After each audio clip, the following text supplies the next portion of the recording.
Hi, AJ Hartley here, novelist, Shakespeare professor, model railway enthusiast, and I'm doing a new series of videos here about my development of a new all Japanese N-scale layout. So to give you a little background, I've been tinkering with model railways pretty much all my life.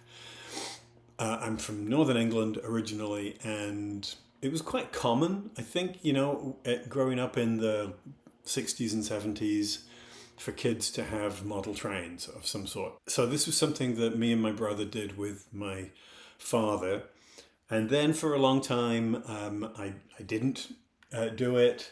I was living overseas and it wasn't really practical. And then, gradually I inherited all the old train stuff from my dad and moved everything to the US, by which time I'd also been developing some stuff of my own. So this was the first problem that I identified, in that while there's a lot of great stuff about the HO scale layout, which was standard when I was a kid, that's what everybody had, HO. Actually, correction, what we had in the UK was mostly 00, which is about 1:76. And which runs on the same track as HO, which is about 1:87. The distinction between the two is minor, and a lot of people don't really differentiate. And part of the issue, as I'm going to say in this video, is that my stuff is a combination of HO and 00. That's this size, right? These are HO scale. And so that was the standard layout that I had. But because it was a sort of patchwork of things that I've had for close to 50 years at this point, in terms of track and rolling stock and locomotives and models. There was some stuff that was very old, there was other stuff that was comparatively new, and it came from a random mix of different manufacturers. Some Hornby, which is what I grew up with in the UK, but also Bachmann and Atlas and Fowler and various other companies from the US and from mainland Europe. And all of those different makes and manufacturers are very slightly different. I also had, track, which was, obviously it's all HO scale track, but some of it's 85, some of it's 100. And the different locomotives didn't always work on the different kinds of tracks, slightly minor differences. Now you can fix a lot of this stuff. You can find ways to sort of make it all work together. But it means that there's no single system. Now, for a long time, because I spent quite a bit of time in Japan, I used to live there. My immediate family are from Japan, and we go back quite a lot. And I had always wanted to develop some Japanese elements to my railway. And I have one of the old original bullet trains, one of the original Shinkansen trains that looks like this, the old style ones. But what I discovered, every time I'd go to Japan, I would look at their stuff. And the problem, of course, is that Japan is considerably smaller in terms of living space for most people. And so they don't have a lot of HO scale stuff. It tends to be quite expensive. It's fairly exclusive. And a lot of it, there's not that much selection.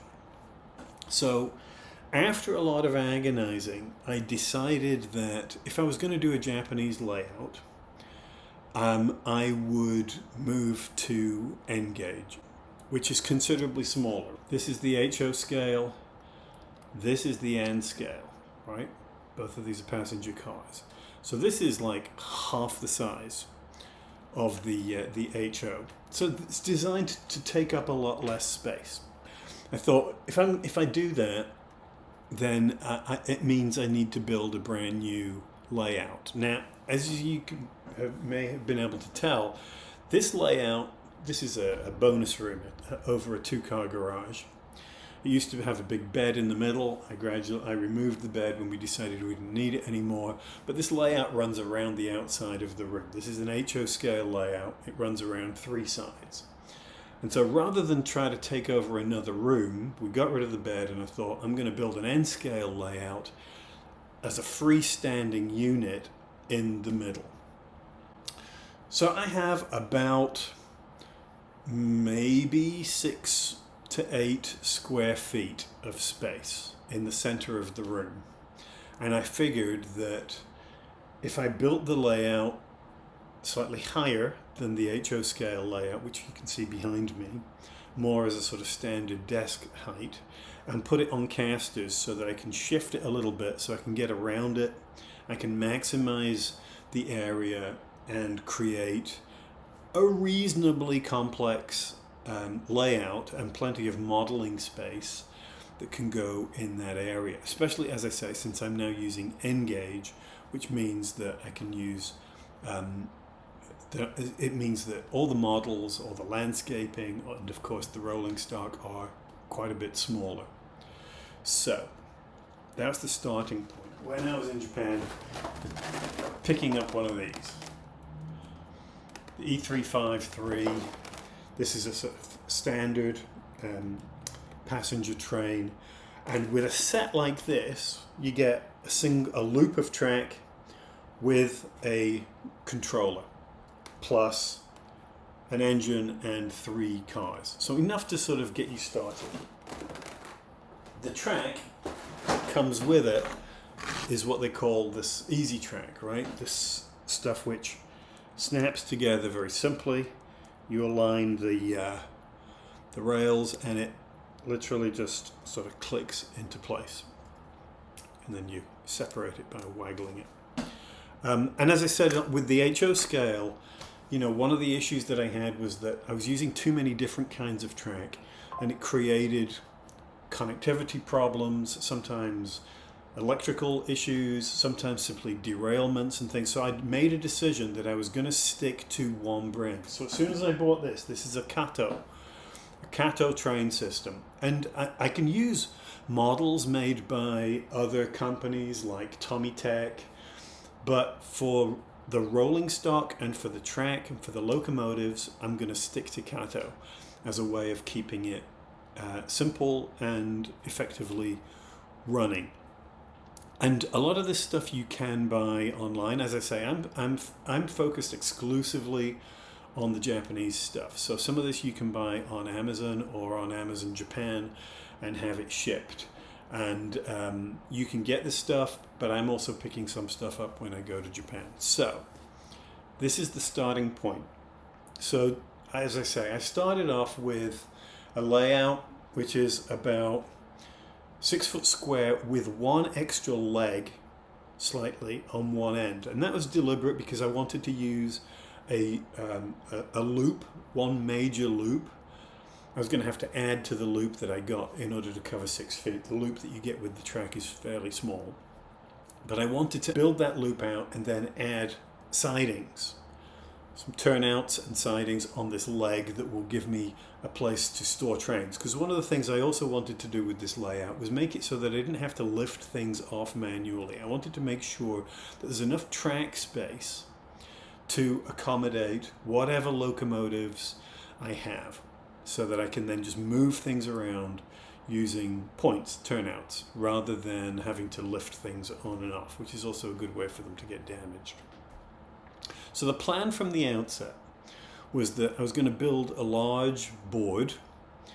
I would have one outer loop, and then ideally an inner loop which didn't follow the same course, which used a different pattern, and which also had a couple of sidings coming off it to create interest, and then off the main loop a single set of sidings for sort of parking stuff. And I would use the board to create different landscapes and living spaces within the environment. And of course I wanted it to have a distinctly Japanese feel. So basically I'm going to have one small town at one end close to my controllers, and then I want another settlement. I want a temple complex, I would like a castle complex, and I want a water source a river or ocean estuary, it's hard in Japan to get too far from water at any time. It's also hard to get away from mountains. So I also wanted, in order to create some interest between the two loops, I want to create one that is a little bit elevated, at least in part of the track. And that's a tricky thing to do, particularly with N-gauge, because if you create too great an incline, A, it looks weird or fake, and B, it's very easy to create problems for the engines, because they're so small, and the scaling means that the body of the coach is so close to the rail that if you create, say, an incline which buckles at all, there's a decent chance that part of your coach or your engine is going to snag right here. So when you're working with inclines, particularly in N-gauge, you want them to be as low and as gradual as possible. You want to use as much room as you can to get the trains running up. So that's the mission. And I started by building the main board itself. As I say, I wanted it to be about waist height, so I put it on legs with bracers to keep it structurally sound. And I framed it all out with pine 2x4s.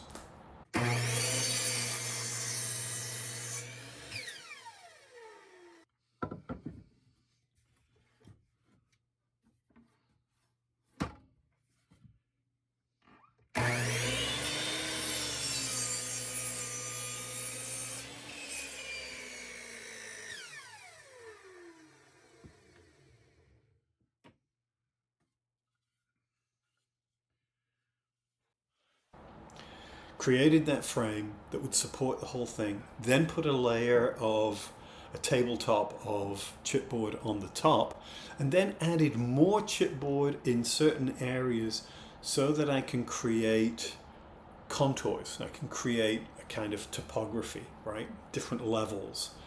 Particularly because, as I say, I want a water source, I want a river basin.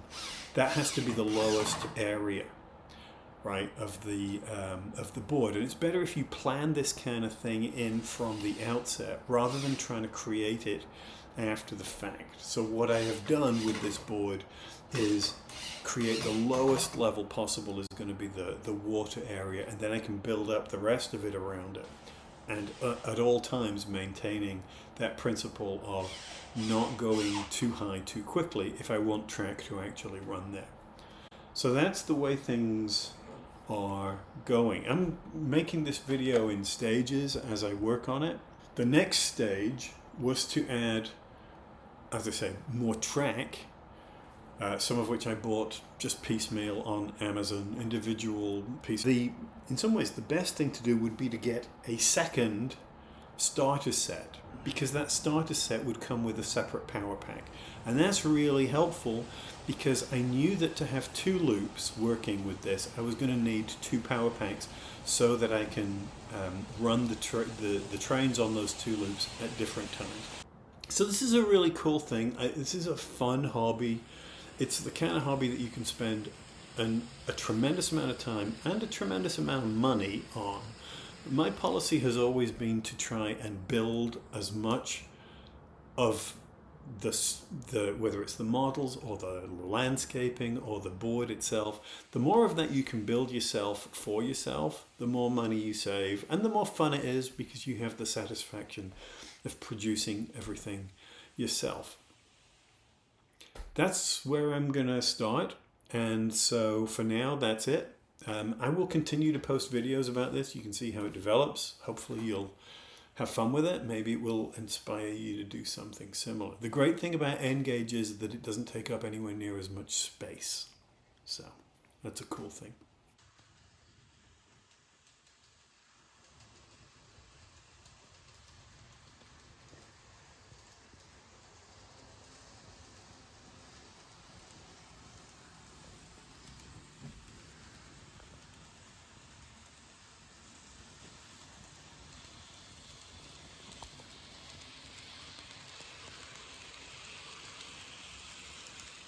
All right, that's it. as ever, please like, comment, subscribe, check out my books, check out my Patreon page, and thank you to my patrons who make this channel possible. And I have some merchandise, you can check that out too. And that's it. I'll talk to you soon. Thanks. Bye.